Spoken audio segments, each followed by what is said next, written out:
자, 반갑습니다. 여러분이랑 요 시간에 가장 졸릴 시간에 국어, 독서, 문학을 함께하게 될 이한솔이라고 합니다.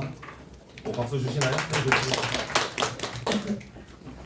네, 주간교재 그대로 여러분들 앞 시간에 어떤 쌤이랑 하시죠? 다른 국어 선생님. 레균 쌤. 레균 쌤 또 한 개그 하시는데 아직 재밌는 얘기 안 해주셨니? 아직 낯가리시고 계시구나. 네, 레균 쌤 시간에 책 받고 어휘 시험 보시죠. 네, 제 시간에 그 책 들고 나머지 독서와 문학을 보면 됩니다.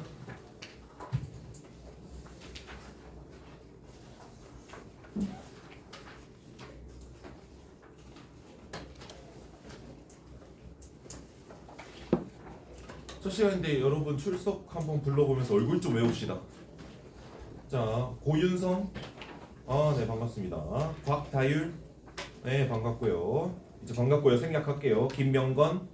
네. 김민서. 네. 김민찬. 네. 박창주. 네. 미리미리 드시네. 신민주. 신서현. 네. 안현민. 네. 여은서. 네. 유시연. 네. 윤도훈. 네. 윤지후. 네. 민솔이 아까 봤고, 이윤우. 네. 이재인. 네. 이준우. 네. 이혜성. 네, 여기 계시고 장다민 씨. 차은비. 네. 천우현. 네. 홍지현. 네. 김채은. 우리 본 적 있죠? 네. 임시시간표 때. 좋습니다. 자, 우리 4페이지의 독서부터 가보도록 합시다. 독서 2개, 문학 2개 해야 돼서 마음이 좀 급해요.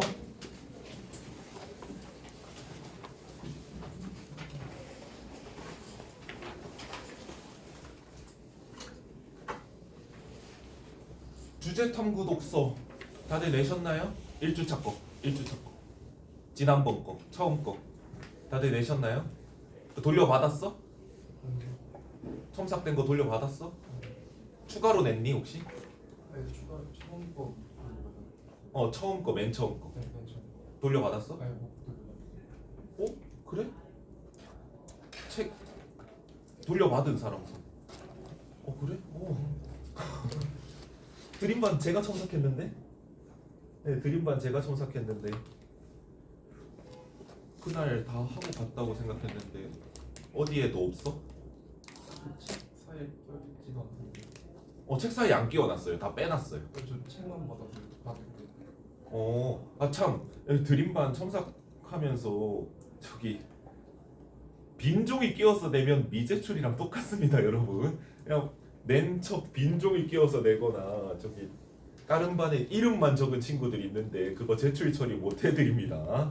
그리고 좀 어떻게 써야 될지 모르는 사람들이 많은 것 같은데 여러분의 창의성과 저는 참고로 받은 사람들 알겠지만 나 이거 해도 되나?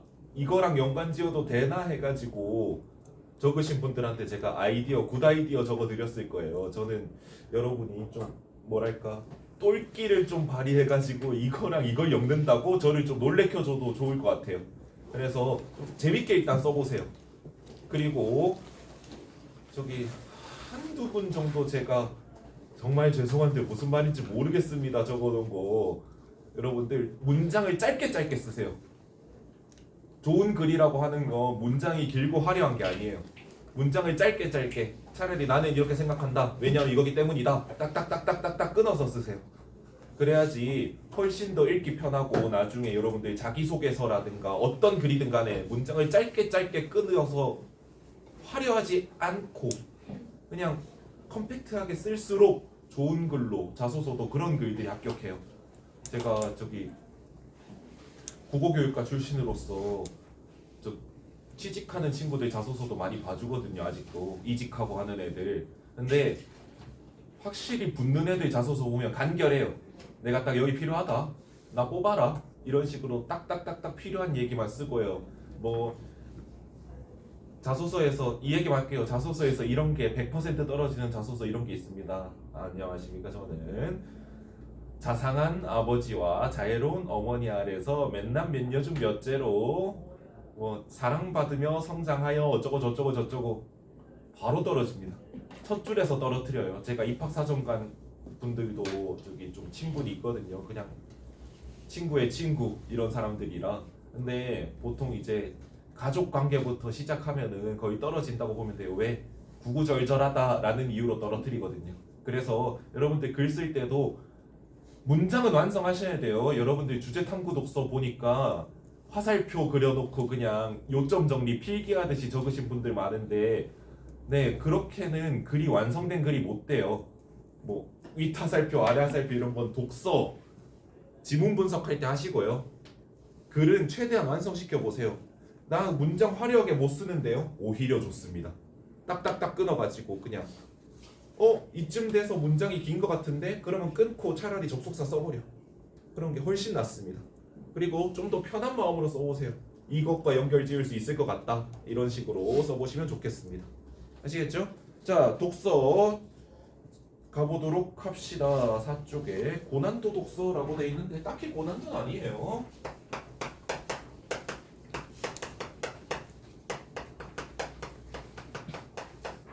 네, 독서 경제 보도록 합시다. 맞지? 경제 지문? 채권은 돼 있는 거 맞지? 자, 여러분들 독서 할 때요 배경 지식이 많이 필요할까요? 있으면 있을수록 좋다, 아니다? 좋다?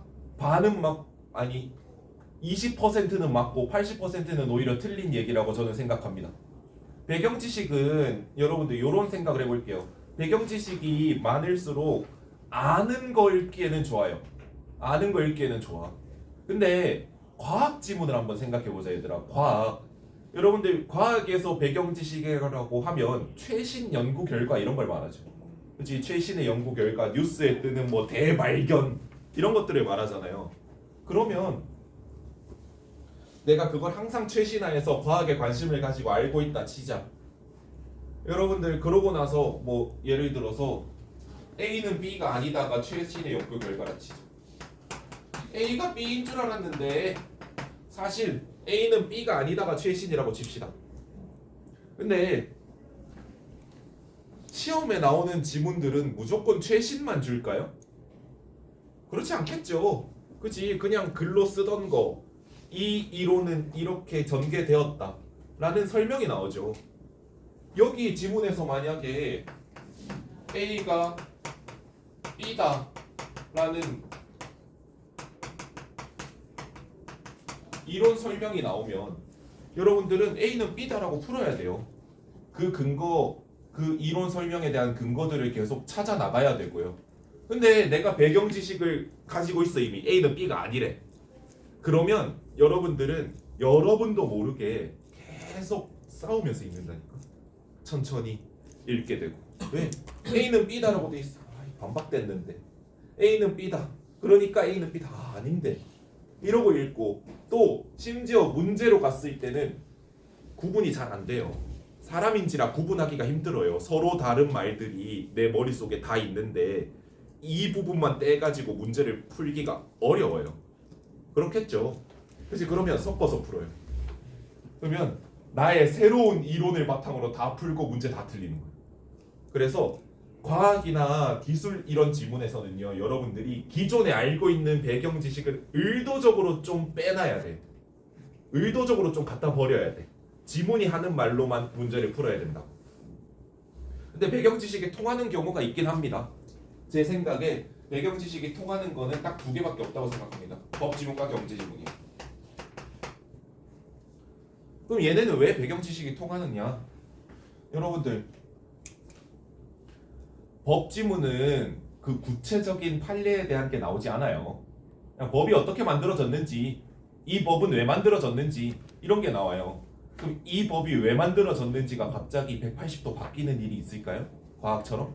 없어요. 그래서 법에 대한 용어나 지식들을 알면 알수록 좋아요. 그럼 경제는요? 자, 좀 더 그냥 막 말해보자. 돈이 반대로 돌아갈 확률이 있니? 갑자기 내가 재용이 형보다 삼성 이재용 형보다 좋은 삶을 살 가능성이 있어 보이니? 아니겠죠.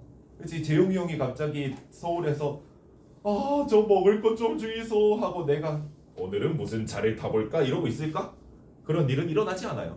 돈은 반대로 안 돌거든요. 그래서 경제나 법은요, 지문에 나오는 것들이 이미 변하지 않을 것들에서 나온다는 얘기예요.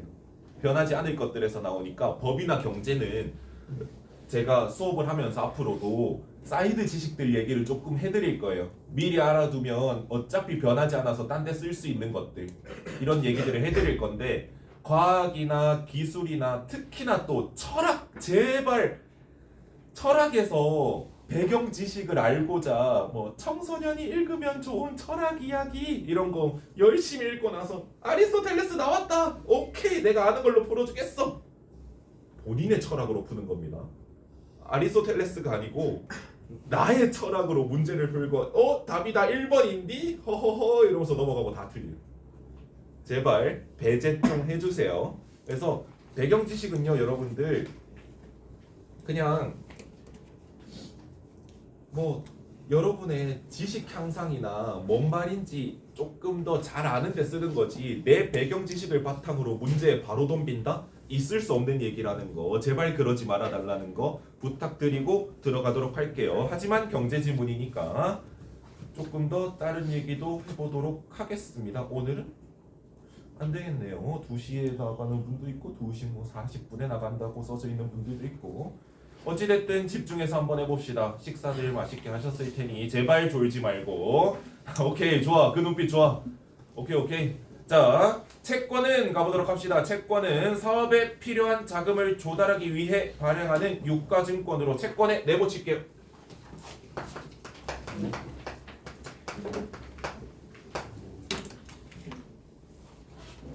왜? 이거에 대해 말할 거니까. 사업에 필요한 자금을 조달하기 위해 괄호 한번 쳐볼게요.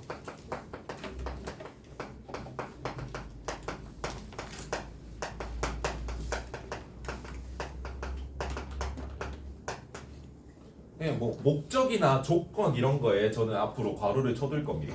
목적이나 조건이나 아니면 뭐뭐가 아니라 이런 것들 따로 좀 빼놔야 되는 정보들에는 괄호를 한번 쳐볼 거예요. 발행하는 유가증권으로 국채나 회사채 등 발행 주체에 따라 그 종류가 다양하다. 특성이 나오죠. 발행 주체에 따라 그 종류가 밑줄 한번 쳐봅시다. 채권은 발행 주체에 따라 종류가 다양하다.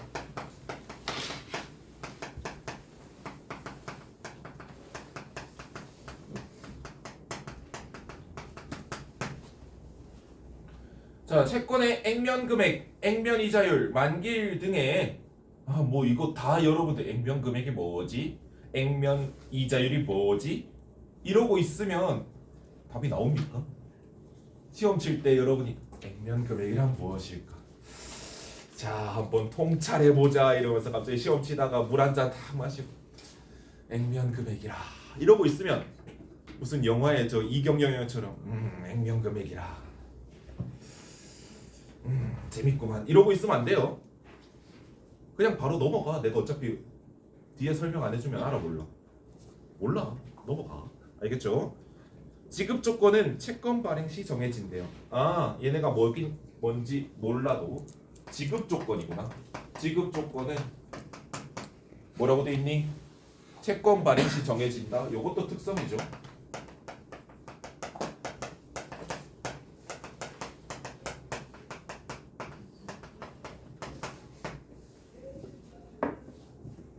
채권 소유자는 매입 후에 정기적으로 이자액을 받고 만기일에는 마지막 이자액과 액면 금액을 지급받는다.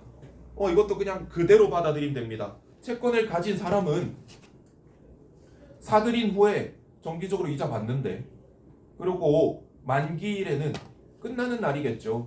채권이 끝나는 날에는 마지막 이자액과 액면 금액 그때 받는데, 그럼 이자 받다가 마지막에 이자랑 액면 금액 받는구나 하고 넘어가면 돼요. 이때 이자액 동그라미 칠게요. 새로운 개념이 나올 때 그 개념에 딴 거 할 거 없어요. 위치만 일단 봐두는 겁니다. 그 개념의 위치만 표시해 두는 거예요. 헨젤과 그레텔을 아십니까? 헨젤과 그레텔 알아? 자기가 온 길 안 까먹으려고 표시하고 가죠. 그치? 딱 그거예요. 여러분들은 문제에서 요구하는 정보들을 찾으러 어차피 다시 와야 돼요. 이 지문을 이해하고 화면을 끄고 다음 문제를 푸는 게 아니잖아요. 어차피 돌아와야 돼. 그러면 돌아오려고 봤는데 지문이 깨끗해. 그러면 처음부터 어디에 있었는지 기억해서 찾아야 되죠. 시간이 부족해지겠죠. 그래서 이 개념이 처음 등장한 곳에 표시만 해놓는 느낌으로 가는 겁니다. 왜? 여기 와서 새로 읽으면 되거든. 우리의 목적은 그거예요. 이 지문의 완벽한 이해가 아니라 문제를 푸는데 필요한 정보가 어디에 있는가요?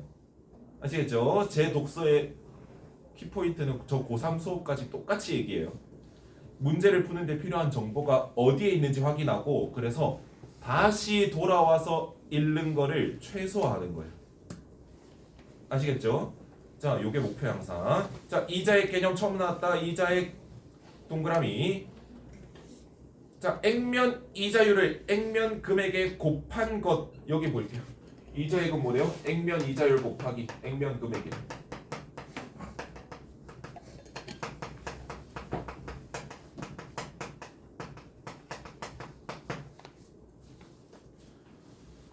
네, 뭐 밑줄 쳐도 되겠죠. 액면 이자율을 액면 금액에 곱한 것으로 대개 연 단위로 지급된다. 특성이죠. 연 단위 지급 밑줄.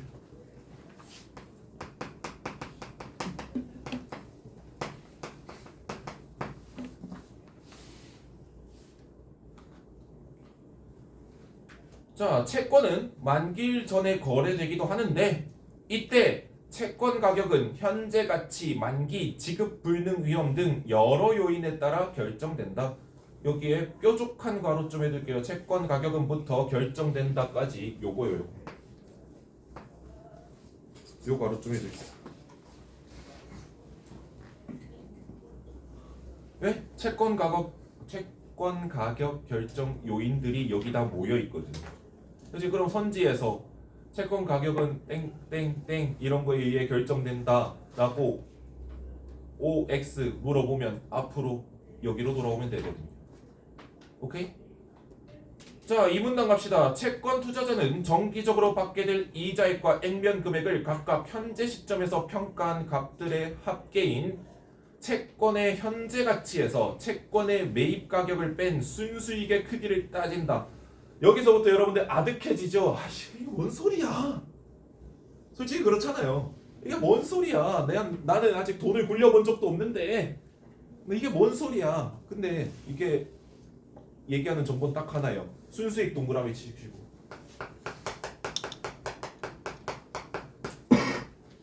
순수익 공식이 나온 거잖아요. 그냥 채권의 현재 가치 빼기 채권의 매입 가격.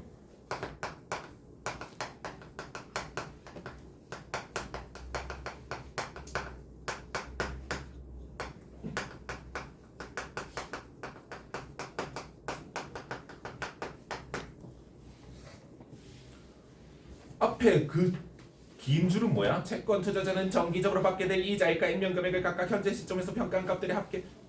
결국은 채권의 현재 가치 설명하고 싶어서 이렇게 길게 말한 것일 뿐이죠.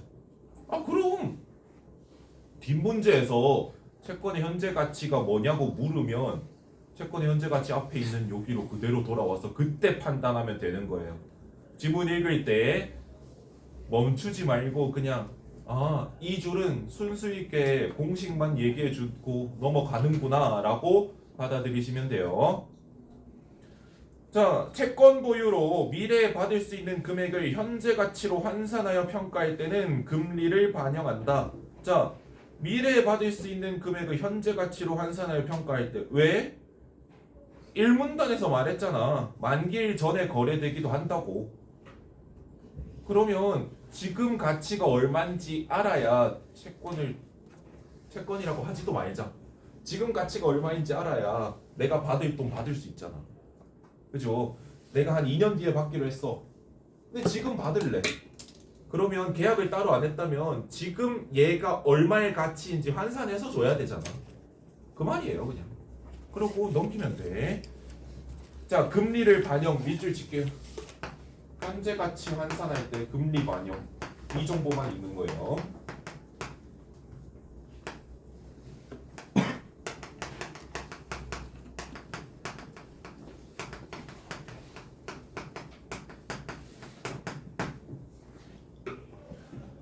자, 여기서 너무 정보들만 제시되고 있어 할 때쯤 보통 예시가 나옵니다. 가령이라고 튀어나오고 있죠. 가령 금리가 연 10%이고 자 볼까요? 금리가 연 10%예요. 내년에 지급받게 될 금액이 110원이라면 거의 뭐 안 받는 거네요.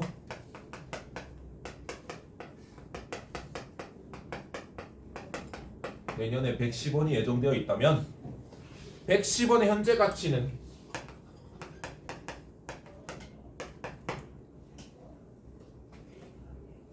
10% 붙여서 110원인 거죠. 10% 붙여서 110원. 왜? 금리는 이자율이니까. 이건 알고 있어야죠. 그렇지. 경제에서 배경 지식 통할 때도 이럴 때밖에 없어요. 금리가 뭔데? 이자율. 그죠? 그러면 10% 붙여서 110원인 거죠. 그럼 현재 얼마? 100원인 거죠. 그 얘기를 하잖아요. 110원의 현재 가치는 100원이다. 즉 금리는 현재 가치에 반대 방향으로 영향을 준다. 뭔가 정리하는 듯하죠. 그치? 즉 뒤에는 항상 밑줄을 쳐줍시다. 금리는 현재 가치에 반대 방향으로 영향.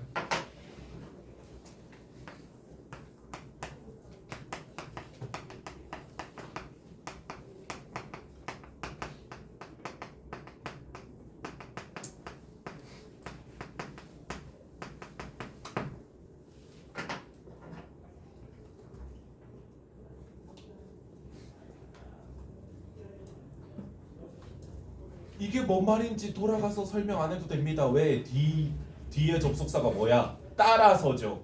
한 번 더 정리해 준다는 거예요. 자, 금리가 상승하면 채권의 현재 가치가 하락하게 되고 이에 따라 채권의 가격도 하락하게 되는 결과로 이어진다. 이게 중요합니다.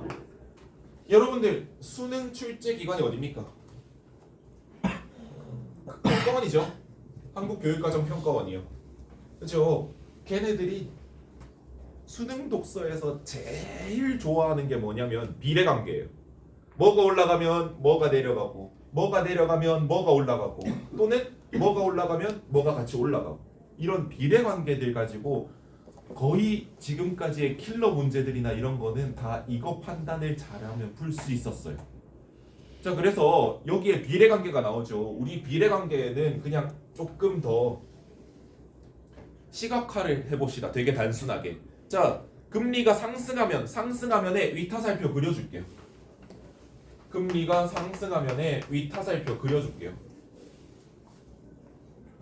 그럼 채권의 현재 가치가 어떻게 된대요? 하락한대요. 아래 하살표 그려줄게요.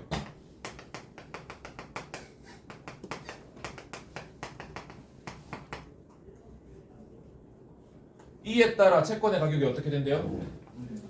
하락한대요. 아래 하살표 그려줄게요.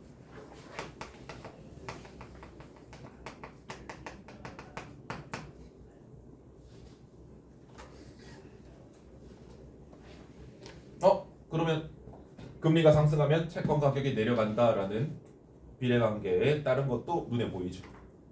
그렇지? 여기 표시만 해두는 거예요. 왜? 이따가 문제에서 금리가 오르면 이라는 게 나오면 여기 와서 그러면 채권의 현재 가치는 떨어지고 채권의 가격도 떨어지겠군 이라는 거겠죠. 금리가 오르면 채권의 현재 가치 왜 떨어집니까? 요거 이해 한번 해볼까? 안 해도 그만인데 이해 한번 해볼까? 이 금리가 50%인데 110원이라면 현재 가치는 100원보다 높아요, 낮아요? 낮죠? 네, 이 말이에요. 네, 그래서 굳이 이해 안 해도 되는데 이해하면 어려운 얘기는 아닙니다. 자, 이처럼 수시로 변동되는 시중금리는 현재 가치의 평가 구조상 채권 가격의 변동에 영향을 주는 요인이 된다. 앞에 말 그냥 정리한 거예요. 얘가 그래서 영향을 준다고 말했다라는 겁니다. 혹시 제 말이 좀 빠릅니까? 괜찮아요? 말이 혹시나 빠르거나 다시 한번 설명해 달라 싶으면 저기 요 정도 손 한번 드시고 네 그러면 조절하겠습니다. 혹시나 화장실 가고 싶어서 손 든 건데요 하면 그냥 말해 주시면 됩니다. 자, 채권의 매입 시점부터 만기일까지의 기간인 만기도 새 개념 나왔다. 뭐 만기. 그럼 얘 동그라미.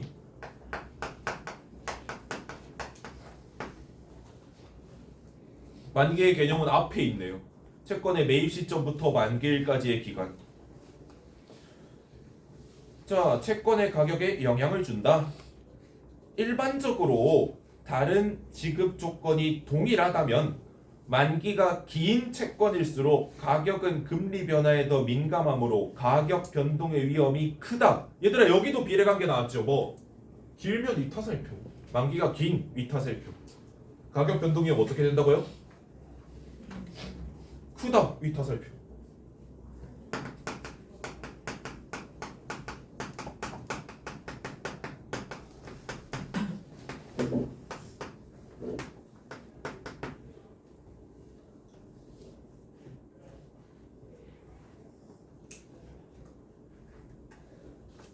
그렇죠. 만기가 길면은 중간에 그거예요, 여러분들.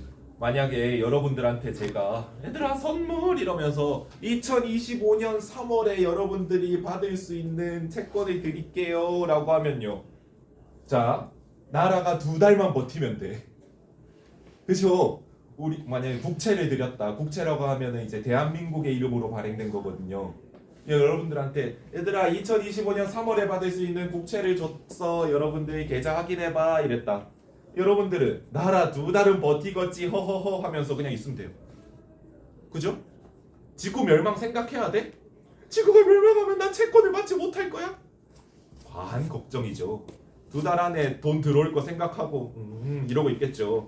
네, 얘들아 2125년 3월에 받을 여러분들 국채를 드렸어요. 그러면은 별이 별 생각 다 나요.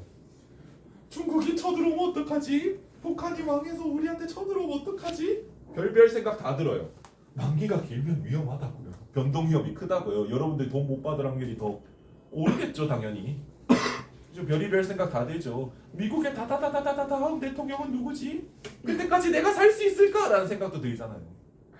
그렇지, 당연히 만기가 길면 변동 위험이 길다는 거예요. 채권은 발행된 이후에는 만기가 점점 짧아지므로 이거 이해해야 되니? 당연한 소리 아니야? 당연한 소리죠. 여러분들 우유나 빵 만들어진 이후에 유통기한이 점점 다가오니 안 다가오니? 다가와. 똑같은 소리야.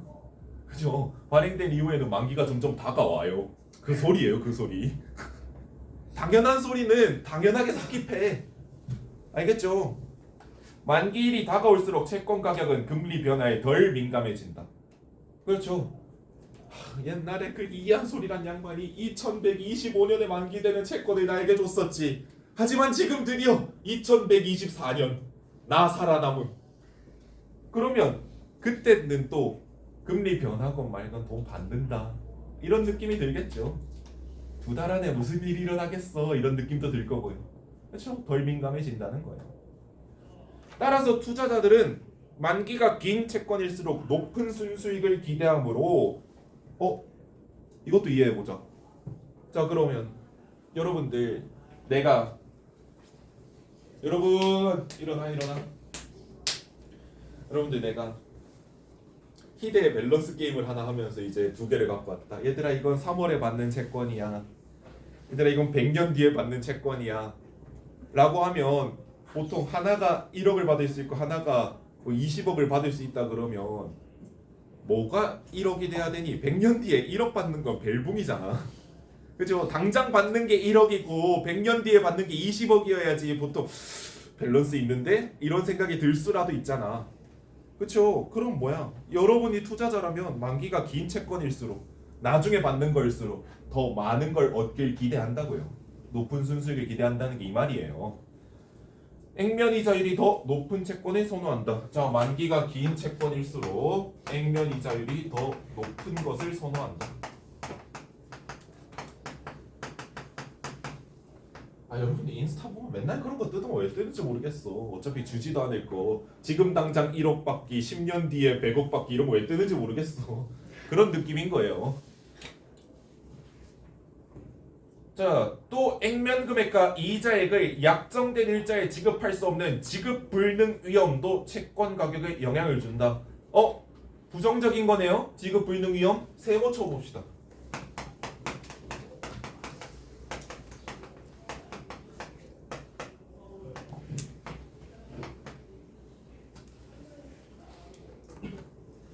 보통 채권은요, 기업이 많이 발행해요. 보통 채권은 국가도 발행하지만 기업이 많이 발행해요. 그러면 곧 망할 것 같은 기업이 우리 채권 좀 사주세요 라고 하면은 사주는 대가로 나중에 더 많이 떼줘. 너네 살아남았으면 더 많이 떼줘 라고 하겠죠. 얘들아, 이런 말 들어봤니? 하이 리스크면 뭐를 기대해? 하이 리턴을 기대하는 거예요. 그쵸? 자, 예를 들어 채권을 발행한 기업의 경영 환경이 악화될 경우 그 기업은 지급 능력이 떨어질 수 있다. 이런 채권에 투자하는 사람들은 위험을 감수해야 하므로 이에 대한 보상을 요구하게 되고, 그렇죠? 리턴을 요구하게 되는 거죠. 그러면 자, 잘 생각해 보자. 얘가 곧 망할 것 같은 기업이야. 얘한테 산대. 그러면 아니 솔직히 이자 더 줘라고 하는 거는 기대하니? 곧 망할 것 같은 기업이 너네 살아남으면 이자나 좀 더 줘. 남들보다 건강한 기업보다 이자를 더 줘. 할 수 있을 것 같아? 그렇게 계약을 하면 안 되죠. 뭐 하면 돼? 애초에 싸게 사면 돼. 만약 이자는 100만 원 그대로 줘. 근데 내가 너네 거 지금 싸게 살게. 이게 훨씬 나은 거죠. 그래서 채권 가격은 상대적으로 낮게 형성된다. 이게 더 합리적인 거죠. 그치? 똑같은 가격에 사서 야, 너 삼성보다 약한 기업이잖아. 삼성보다 이자 더 줘. 그러면 저희가 그걸 어떻게 해요? 하겠죠. 그치? 차라리 싸게 줘 지금. 이게 훨씬 더 낫다는 거예요. 자, 한편 채권은 서로 대체가 가능한 금융자산의 하나이기 때문에 다른 자산 시장의 상황에 따라 가격에 영향을 받기도 한다. 밑줄. 다른 자산 시장 상황에 영향을 받는다.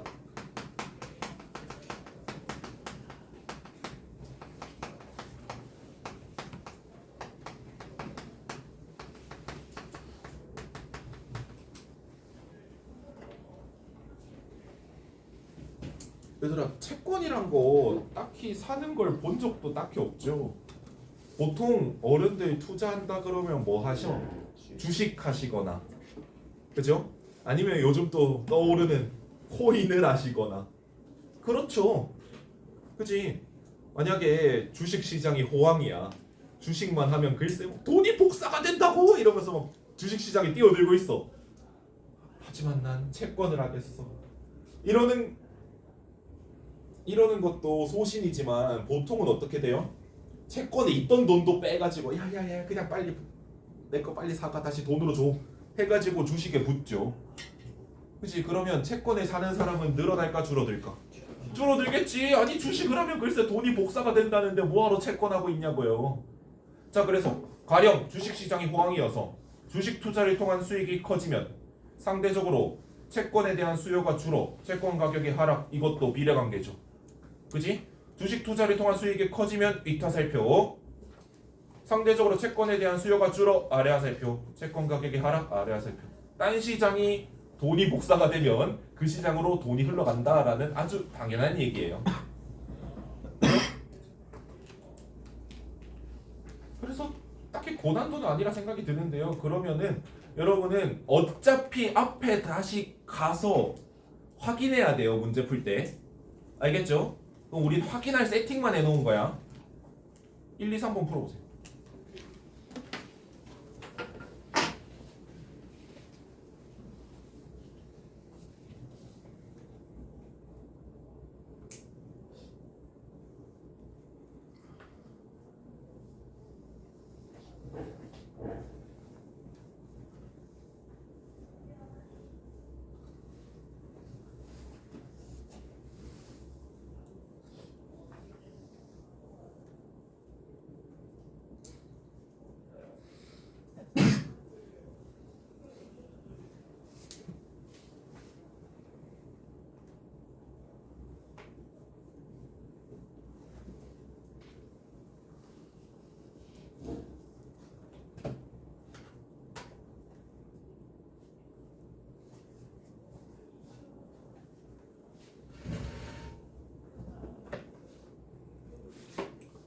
첫 시간인데 이런 얘기를 안 했네. 자, 여러분들 지급불능위험이 싸게 산다라고 얘기했죠. 지급불능위험이 크면 싸게 산다고 얘기했죠. 그럼 싸게 사면 남들보다 싸게 사면 수익을 더 기대하는 겁니까? 덜 기대하는 겁니까? 더 기대하는 거예요. 더 기대하는 거죠. 이제 싸게 사서 나중에 똑같이 팔기를 기대하는 거잖아요. 그렇지. 하이리스크 하이리턴은 변하지 않아요. 이번 문제 풀 때 그거를 생각해 보시라고.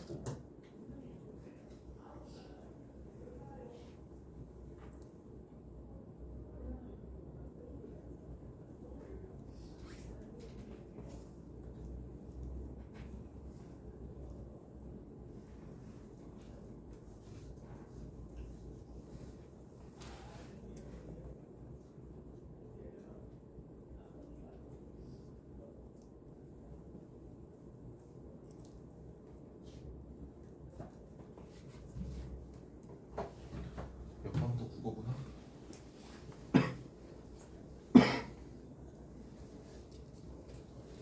적절하지 않은 거예요.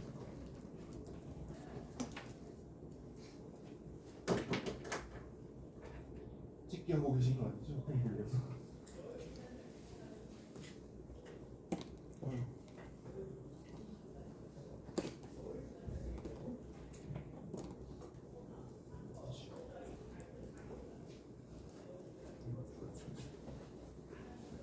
적절하지 않은 거.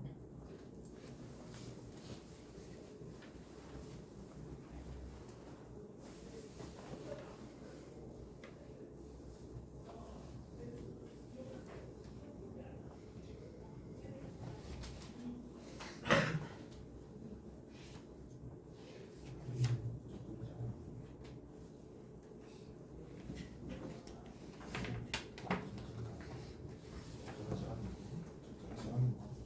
1번 적절하지 않은 거 보세요. 가장 적절한 걸 고르고 계신 분이 너무 많아요. 채권의 종류 있잖아. 첫 줄이 있잖아. 국채나 회사채.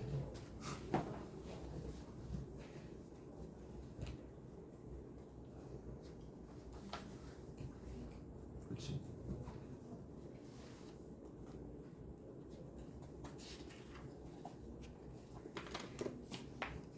시간이 더 필요하신 분? 아, 네, 문학도 하나 해야 되니 해설할게요. 문학도 하나 해야 되니까. 1번에 제발 적절하지 않은 거 골라주세요. 유사한 원리를 보이는 현상이 있습니까? 채권과 유사한 원리를 보이는 어떤 현상을 설명하면서 채권도 마찬가지다 이런 말이 나와야 돼요. 3번이 적절하려면. 그렇지 않죠? 3번 하셔야 돼요. 참고로 문제 풀이할 때 긴 시간을 쓰지 않을 겁니다. 여러분이 실제로 문제 풀 때 생각을 짧게 해야 되잖아요. 실제 시험 상황에서. 그래서 하나하나 길게 필요하지 않으면 이렇게 컴팩트하게 넘어갈 거예요. 혹시나 설명이 더 필요하다라고 하시면 역시나 손을 드시면 풀 설명해드리겠습니다. 자, 이번에 이끌로 미루어 알 수 있는 것은 제가 추가 설명해드렸죠. 이제 추가적인 설명해드렸죠. 지급 불능 위험이 커진 채권에 매입하려는 투자자는 당연히 높은 순수익을 기대하겠죠. 4번 체크하시면 됩니다. 다른 선지 질문 있으신 분? 넘어가도 돼? 넘어가도 돼? 네. 3번. 보기의 A는 어떤 채권의 가격과 금리 간의 관계를 나타낸 그래프이다. 윗글의 기억과 니은에 따른 A의 변화 결과를 바르게 예측한 것은 했습니다. 기억이 뭐예요? 만기일이 다가올수록 채권 가격은 금리 변화에 덜 민감해진다라는 거죠. 그치? 자, 평가원이 요구하는 수학 지식이 별거 없어요. 평가원이 얘기하는 수학 지식이 한 2개 정도 있더라고요. 하나는 기울기에 대한 지식이요. 기울기 뭡니까? x 증가량분의 x 변화량 y 변화량이죠. 그지? 또 분수의 크기가 분모분의 분자가 있으면 분수의 크기를 키우는 방법은 분자를 어떻게 하는 거? 크게 하는 거. 분모는 작게 하는 거. 요 정도는 평가원이 항상 요구하더라고요. 자, 갑자기 왜 이 얘기를 하느냐? 덜 민감해진대 기억이 뭐에? 금리 변화에 채권 가격이 덜 민감해진대. 그러면 기울기가 이렇게 있다가 좀 더 완만해져야겠죠?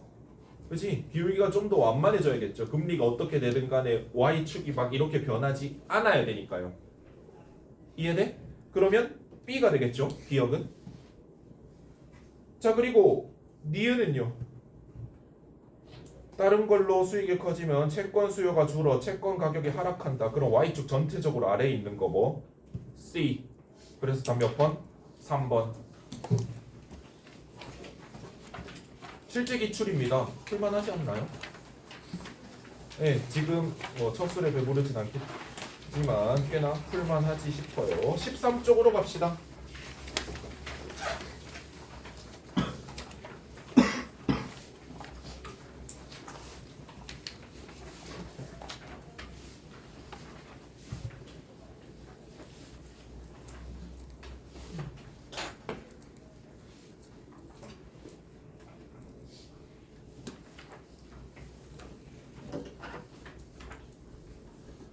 아유, 참고로 저는 여러분의 쉬는 시간 상당히 소중하게 생각합니다. 네, 저는 쉬는 시간 보장해드리는 편이에요. 탑반 애들은 잘 알 거예요. 쌤 쉬는 시간 잘 줘요. 그렇다고 저기 딴 쌤한테 가서 그러면 안 돼. 딴 쌤한테 가서 저기 뭐 이한솔인가 뭐 그 양반은 쉬는 시간 철저히 지켜주던데 당신은 뭐 합니까? 그러면 내 쉬는 시간이 없어지는 마법이 될 발휘될 수 있어요. 그래서 각까지만 하고 쉬는 시간 10분 보장해 드릴 거예요. 좋은 계약 관계죠? 그지? 자, 가봅시다. 유치한의 깃발 되게 유명하십니다. 첫 줄이 유명하시죠?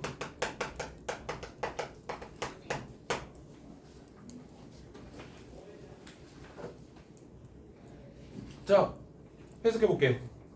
첫 줄이 유명하죠. 이것은 소리 없는 아우성. 그죠? 이것 동그라미. 얘들아, 시볼 때 뭐부터 봐야 될까? 그쵸? 제목부터 봐야 돼요. 제목이 뭔데요? 깃발. 그럼 아무것도 설명 안 하고 이것이라 그랬어. 이것은 뭐의 확률이 가장 높아요? 깃발. 이것 동그라미 깃발.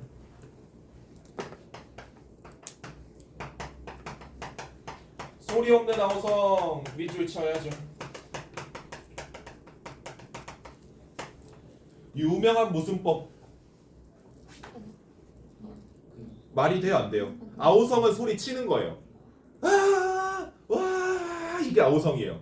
근데 소리가 없어. 역설법이죠. 아, 어떻게 지켰을지 모르겠네. 역설법이죠. 외쳐야 아우성이 될 수 있어요. 근데 소리가 없대. 역설법이죠. 저 푸른 해원을 향하여 흔드는 해원 동그라미. 네, 그 친구 아닙니다. 그 유명한 해원 씨 아니고요. 해원 뭐라고 써져 있으니까 바다. 근데 갑자기 바다를 향하여 흔든대. 그럼 뭐가 흔들리는 거예요? 깃발이 흔들리는 거예요. 근데 하필이면 어디 향해서? 바다를 향해서. 근데 첫 줄에 뭐라 그랬어? 소리 없는 아우성이라며. 외친다며. 닿고 싶은 게 이미지로 보이길 바라고 쓴 겁니다. 하필이면 바다를 향해서 흔들린다. 그래서 깃발이 바다를 향해서 흔든다. 그럼 바다, 해원은 뭐를 얘기한다? 닿고 싶은 곳, 즉 이상향을 의미한다 라고 해석해.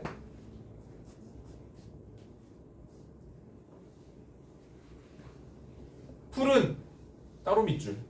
풀은 밑줄. 색채 이미지죠. 그지? 색채 이미지예요. 그럼 무슨 감각적 심상? 시각. 자, 영원한 노스테이지어의 손수건. 노스테이지어 밑줄 이거죠.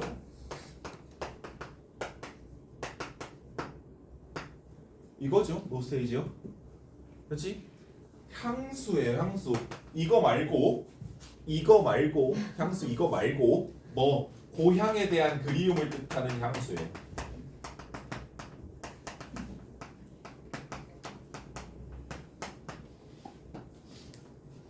오케이? 자, 노스테이지어의 손수건은 결국은 고향 플러스 지난 시절이라고 친절하게 해설해놨죠. 그죠? 지난 시절에 대한 그리움까지 친절하게 얘기해놨어요.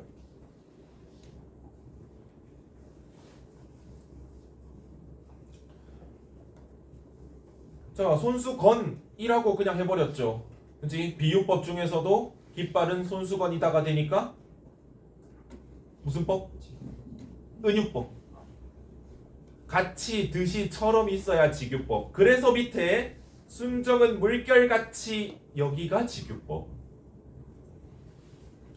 바람에 나부끼고 오로지 맑고 고든 이념의 표대 끝에 애수는 백로처럼 날개를 펴다. 애수 무슨 감정이냐? 슬픔이에요. 애수 슬픔이에요. 아 누구던가 밑줄 감탄사죠. 그럼 무슨 법이요? 영탄법. 그렇죠.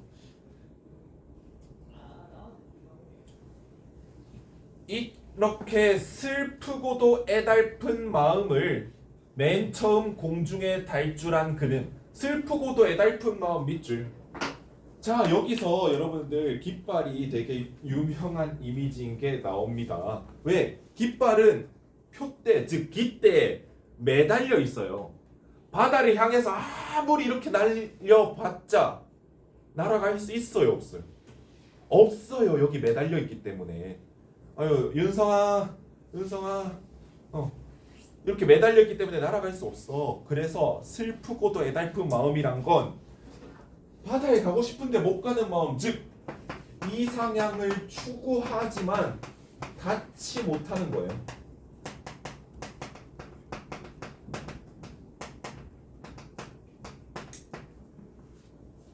왜? 깃대에 매달려 있어. 오케이? 추구하지만 못 닿는 거야. 깃발 날아가고 싶은데 못 가는 거야. 깃대에 딱 묶여 있어. 자, 근데 맨 밑에 세 줄. 아 누구던가 이렇게 슬프고도 애달픈 마음을 맨 처음 공중에 달줄한 그는 이라고 돼 있죠. 이거 우리나라 일반적 문장 어순에 맞아? 안 맞죠. 이렇게 슬프고도 애달픈 마음을 맨 처음 공중에 달줄한 그는 누구던가 라고 해야죠. 이거 무슨 법이요? 도치법이죠. 도치법의 효과 하나만 기억하면 됩니다. 뭐? 강조. 됐죠? 50분 정확하다. 쉬었다 옵시다.